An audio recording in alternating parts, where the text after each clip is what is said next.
yɛfrɛ be baafo agye kɛse a ɔtɔ so 9 Adum hene na sɛdeɛ wonim no Adum no deɛ yɛwura ne deɛ bɛdua na tete no na yɛfrɛ no Anum na aborɔfo da bɛcorrupt din no ɔmo ba ha ɔmo bɛtratra ha no a ɛna din no Anumfoɔ no ɛba ha no ɛne yɛn ɛna sɛsɛ adane ayɛ Adum ɛna ayɛ Adum.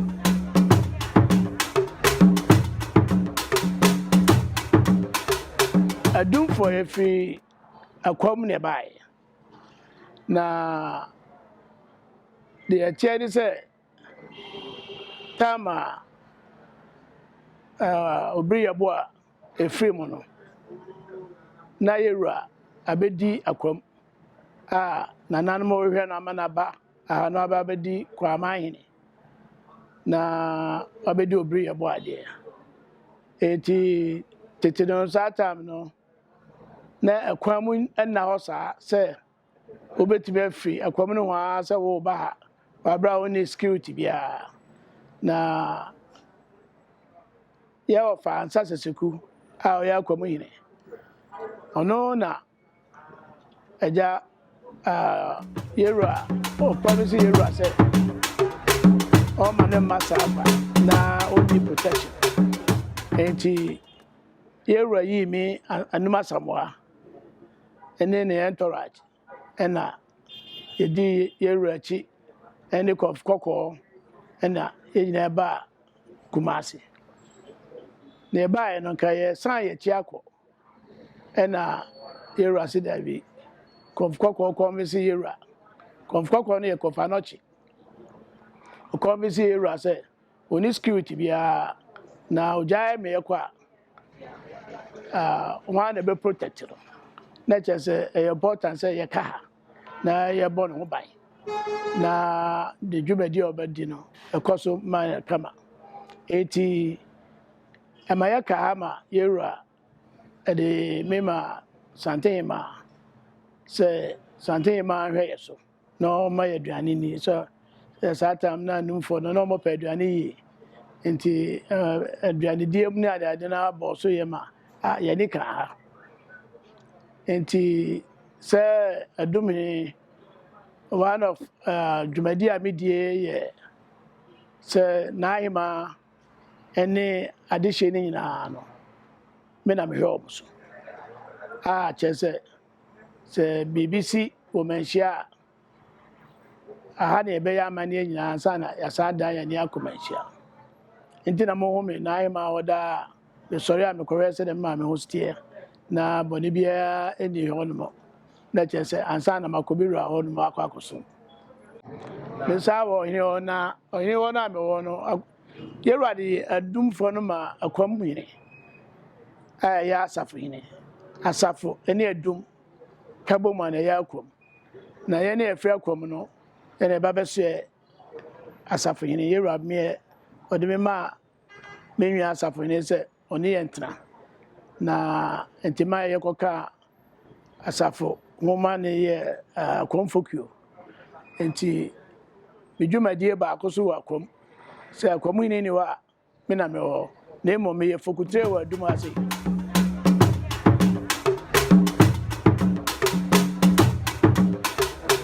asomfonson no nyinaa som ha asomfonson no nyinaa som ha ɛna Kwapra hene Ibrahim hene More hene Nkasɛm Atonie ɔmo nyinaa ɛna Tetrem ɛna Nsɔkɔ ɔmo nyinaa fa ha ansa na yɛakɔyɛwura hɔ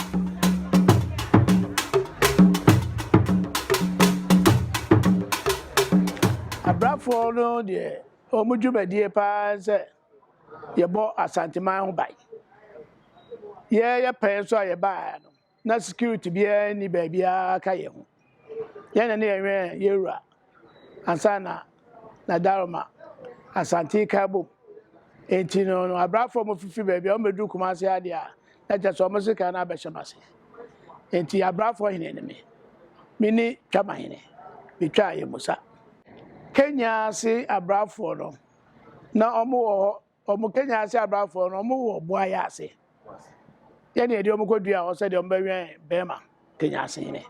ena tuba bi so na teteno na nkudio bi wo honma na ye nyankomade ni ade enti abrafo no bi so honma na honmo no mo wen nkudio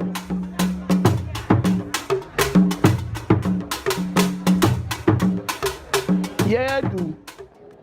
dentia ohimani Adum se ye ba mema nko ane bae na yewura Adum de ha ema me no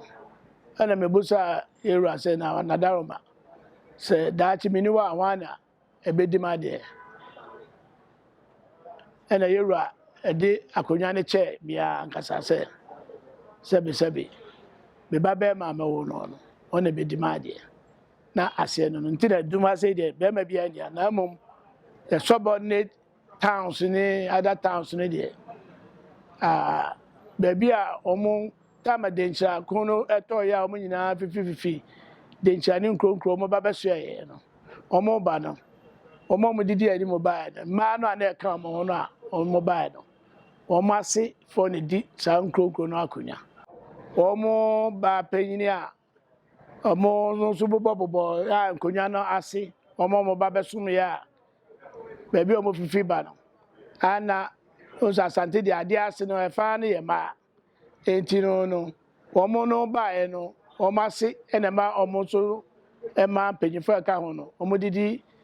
ema panyifo nya obi oba bia na ye hima Asante hima ne ama hima no kwa no omo na ye hima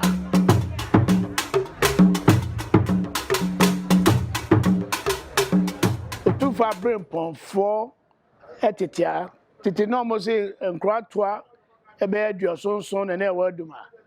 so obewe a titi no na aha Asante mana ni nyina wa na mo fifi baby ba yewura ho wa Adum ase sata na ha na ni nyina ejira na menhia ni ho enti Adum de ye Adum fo no yebebe ka ha no enam ha se de ne ye ta yewura nti ne ta ena ye gaade no ma no ne mu yedu no ansa na bobo adam konya ni nyina na ye wo ha dada no nananum nyina fa ba beto ye ba ya ansa na Asante ba eti nananum pi wo brono wa Adum ha e yo mo ade a omo lete so a yewura de ma omo ba de nyina de yewura de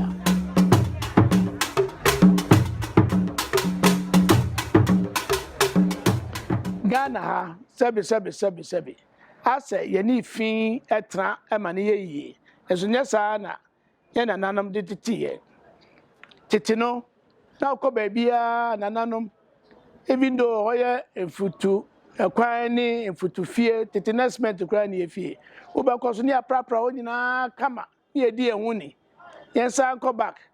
na yen hwe ye titi sem ye nananum no mo nyare ba heart said the enema titi na titi no mo de titi ye no a na ye di ehun ni no yen san fa mra bio na yen siesie yokrom ne yokrom nya fe nya kra behwe ahoho ba ha mo se yentifi mu said the abroche president fo bi mu ye no omo ba ha ye ni bi kra kakra na ye no o se omo ye mo ho se ye bu ye ho ye pe yokro na bibia so nkosu ye na ye besre aban so ya kwan omo hwe mayen ye nananom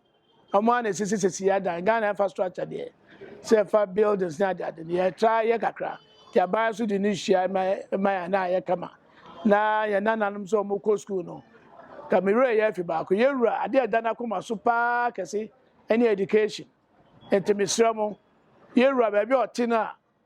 education dana kuma so no nananom ene ye nnuanom panyifo a mo wo Ghana mo so mo nwune ho se ye nananom omo ni bi no ye mo omo na the more ye educated the more civilized ye be ye no Ghana timidama se pa nananom mo nyina so mo mommoa yɛwura ne yɛnhyɛ no animonyam sɛ yɛnyɛ nneɛma a ɛfata a ɔpɛ sɛ yɛyɛ a ɔno ntwa n'ani ɛmɛhwɛ yɛ sɛ nananom nyɛ ade pa anaa biribi saa. Ɛda m ase.